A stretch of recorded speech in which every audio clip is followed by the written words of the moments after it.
औज़ुबिल्लाहिमिनश्शैतानिर्रजीम बिस्मिल्लाहिर्रहमानिर्रहीम। Heart failure का लफ्ज़ आपने बहुत दफ़ा सुना होगा। हार्ट फेलियर बुनियादी तौर पर क्या होता है, इस तरह मैं पहले भी तज़किरा कर चुका हूँ कि दिल की मुख्तलिफ़ किस्म की बीमारियाँ होती हैं जो कि शरियानों के लिहाज से हो सकती हैं, जिन्हें इस्कीमिक हार्ट डिजीज़ कहा जाता है। हार्ट के जो वेल्व्स होते हैं उनके साथ मुतालिका कुछ बीमारियाँ हो सकती हैं जिन्हें वेल्वुलर हार्ट डिजीज़ कहा जाता है। और फिर कुछ हार्ट का जो मायोकार्डियम है, उसके जो मसल्स हैं, उसकी जो कंट्रैक्टिलिटी है, उसके हवाले से अगर बीमारियां हो जाए, हार्ट की कंट्रैक्टिलिटी कम हो जाए और दिल की धड़कन के साथ, उसकी कंट्रैक्शन के साथ अगर बॉडी में ब्लड की सर्कुलेशन जो है वो मुतासिर होने लग जाए, तो इसे हार्ट फेलियर कहा जाता है। दूसरे लफ्ज़ों में अगर देखा जाए तो दिल जब एक दफ़ा धड़कता है, जब वो पंप करता है, पर बीट वो कितना ब्लड बॉडी में सप्लाई करता है, इसे इजेक्शन फ्रैक्शन कहा जाता है। और जितना इजेक्शन फ्रैक्शन ज़्यादा होता है तो इसका मतलब है कि ब्लड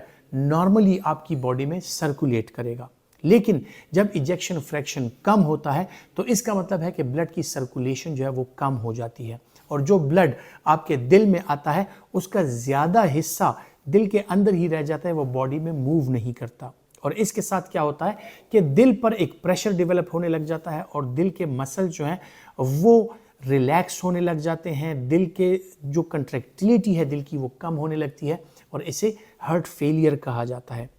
इस सूरत में मरीज़ जो है उसके दिल की धड़कन तेज़ हो जाती है, दिल की कंट्रैक्शन कम हो जाती है और उसके खून की गर्दिश जो है शदीद तरीके से मुतासिर होती है। फिर जब मुख्तलिफ़ किस्म के टेस्ट कराए जाते हैं, ईको कराया जाता है या एक्सरे में पता चल जाता है कि कार्डियोमेगैली यानी दिल का जो साइज़ है वो बढ़ जाता है। ईको में पता चलता है कि दिल की जो कंट्रैक्टिलिटी है वो कम हो गई है, और ईको से ही पता चलता है कि उसका जो इजेक्शन फ्रैक्शन है वो कम हो गया है। अब इन सूरतों में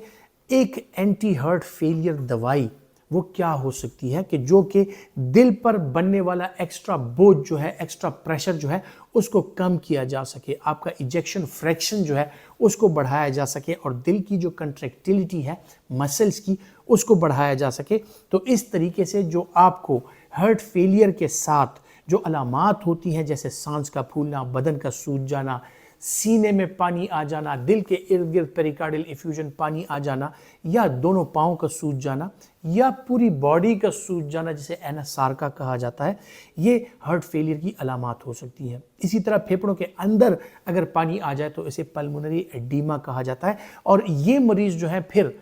ना ये सो सकते हैं, ना लेट सकते हैं, ना ये चल फिर सकते हैं, और इनका सांस फूलने लगता है। सेवेस्टो एक दवाई है जो कि सैक्यूब्यूट्रिल और वालसर्टान की कॉम्बिनेशन है। सैक्यूब्यूट्रिल और वालसर्टान ये किस तरह एक्ट करती हैं कि जो दिल की धड़कन है वो भी मुतासिर ना हो और साथ ही साथ उसकी कंट्रैक्टिलिटी भी बढ़ जाए, और कैसे ये एक एंटी हार्ट फेलियर दवाई के तौर पर इस्तेमाल हो सकती है। सैक्यूब्यूट्रिल बुनियादी तौर पर एक नेप्रेसिलीन एक केमिकल रिलीज होता है, उसको इनहिबिट करता है, और वालसर्टान जो है ये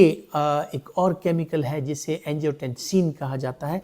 उसके रिसेप्टर को बाइंड कर देता है, एंजियोटेंसिन को ब्लॉक कर देता है। अब इन दोनों चीज़ों का मकसद है जनाब वेजो कंस्ट्रिक्शन, यानी ये दोनों चीज़ें जब ज़्यादा होती हैं तो आपकी शरियानें जो होती हैं वो बुनियादी तौर पर तंग हो जाती हैं, और इन तंग शरियानों की वजह से, वेजो कंस्ट्रिक्शन की वजह से ब्लड प्रेशर भी बढ़ जाता है, और फ्लूइड रिटेंशन होती है, साल्ट रिटेंशन होती है, और इसी की वजह से जो है तो दिल पर फिर प्री लोड और आफ्टर लोड दोनों बढ़ जाते हैं। यानी जब दिल खून से भर जाता है उसका लोड भी बढ़ता है, और जब दिल खाली हो जाए कंट्रैक्शन के बाद वो लोड भी बढ़ जाता है, तो इसे प्री लोड और आफ्टर लोड कहा जाता है। अब हार्ट फेलियर में प्री लोड और आफ्टर लोड दोनों को कम करने की ज़रूरत होती है। इसी वजह से सैक्यूब्यूट्रिल और जो वालसर्टान की कॉम्बिनेशन है ये दोनों रिसेप्टर्स को ब्लॉक कर देती हैं और शरियानें जो हैं वो खुल जाती हैं, जिसकी वजह से दिल पे प्री लोड और आफ्टर लोड कम हो जाता है, फ्लूइड और वाटर रिटेंशन कम हो जाती है, और आपकी बॉडी में जो स्वेलिंग है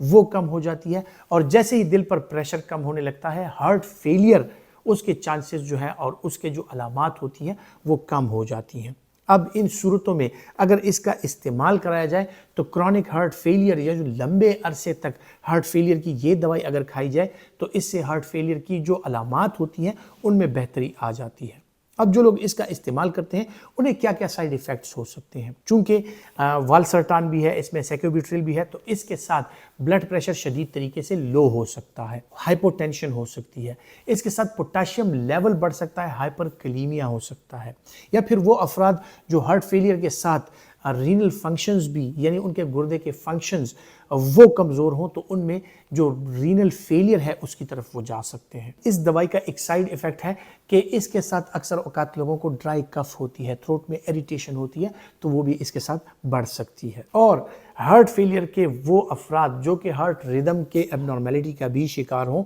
जिस तरह के एट्रियल फिब्रिलेशन का अगर साथ शिकार हैं, या मुख्तलिफ़ किस्म के और ऐसे दिल के धड़कन के हवाले से मसाइल हैं, तो इसके साथ एरिदमियाज भी हो सकते हैं। ख़वातीन हज़रात, उम्मीद करता हूँ कि मेडिसिन नॉलेज के हवाले से जो मालूमात मैं आपके साथ शेयर करता हूँ ये आपके लिए फ़ायदामंद साबित होंगी, और अगर आप समझते हैं कि ये आपके लिए फ़ायदामंद है तो देर मत कीजिए, इस वीडियो को लाइक भी कीजिए और ज़्यादा से ज़्यादा दोस्तों के साथ शेयर भी कीजिए। अपना बहुत सा ख्याल रखिए। अल्लाह हाफिज़।